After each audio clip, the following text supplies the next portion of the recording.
Hey guys, Michael the Greek Audio Geek here, and I'm going to show you what tubes that don't test well look like. I've got this in the vertical orientation because I want to show you both tube testers, and both of them are on. They're already preset for 2A3 tubes, and you can see that that one is right in the middle of line, so I've got the line control set, and then this one is also right in the middle of line test, so that is set also. So these two 2A3s, this pair of 2A3s, was sent to me as new old stock. Generally speaking, new old stock. For the most part, very few tubes have never been used. New old stock, from my understanding, from what I see from a lot of the reputable places, any tube that tests between about 80, 85% and 100% is going to be considered new old stock. So here we have a pair of RCA spring tops. And let's go ahead. And the reason why I have both tube testers is because I want you to see that they test pretty consistent across both. So we're going to go ahead and stick. I want to make sure I got this the right orientation. Put that in there. That tests okay for shorts. That's good. The line went down a bit. That's no problem. We're just going to push that up a bit. We're going to give this a second to warm up. And then we're going to go ahead and hit the test. Because if you hit the test now, the tube hasn't warmed up and it's not going to give it a good reading. So we're going to give this tube a minute and then we're going to hit the test button. All right, let's go ahead and give the test. We've given it about 30 seconds. You can see it's just hovering right between replace and good. So it's right there on it. And then these are supposed to be these tubes. If we go ahead and we test it on the scale of 3,000, then it's showing a little bit stronger. It's showing 2,100, or no, I'm sorry, 2,300. But for the overall test, it's right there on the line. So if we take this and then we move this over to the other tube tester carefully to see what it looks like on this tube tester,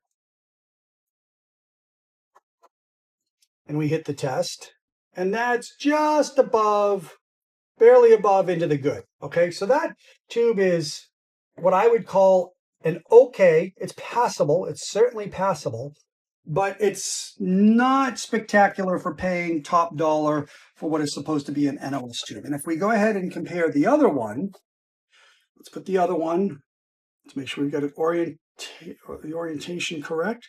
I'm going to go ahead and put this in. Let's give this one tests okay as well. I'm going to go ahead and give this 30 seconds to warm up, and I'll come right back. Okay, it's had about 30, 45 seconds to warm up. So we're going to go ahead and hit the test, and you can see this one tests better. Okay, this, I would expect this. That's for me is a much more acceptable parameter. And let's go ahead and put it into this one to see if, again, to compare tests, we'll give it a minute or so to warm up.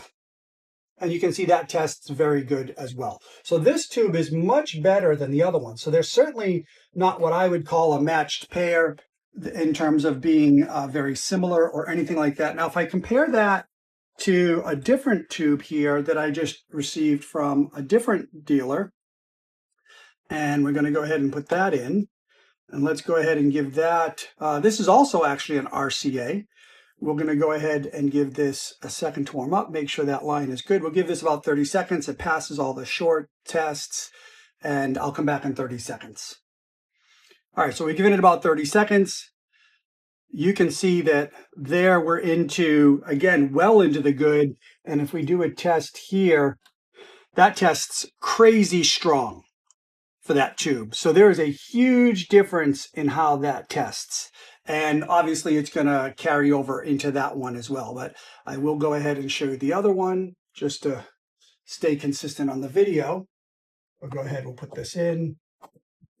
We'll give that a quick few seconds to warm up, and then I'll show you what that looks like.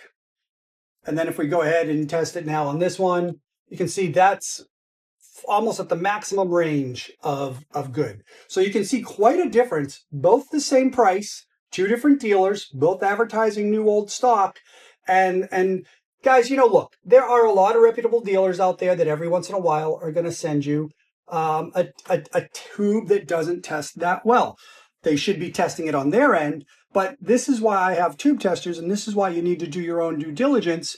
And that's why, guys, I just say you got to protect yourself. You've got to be smart and make sure you test the tubes as you get them, because I'm not even saying it's nefarious. Well, sometimes it is, especially with some of the eBay sellers. You just got to make sure that it wasn't damaged in shipping or anything like that. So these are going to be going back. I'm very, very pleased with the other pair I received from the other dealer. All right, guys, see you in the next one. Guys, I'm the Greek Audio Geek, and I approve of this message. Opa!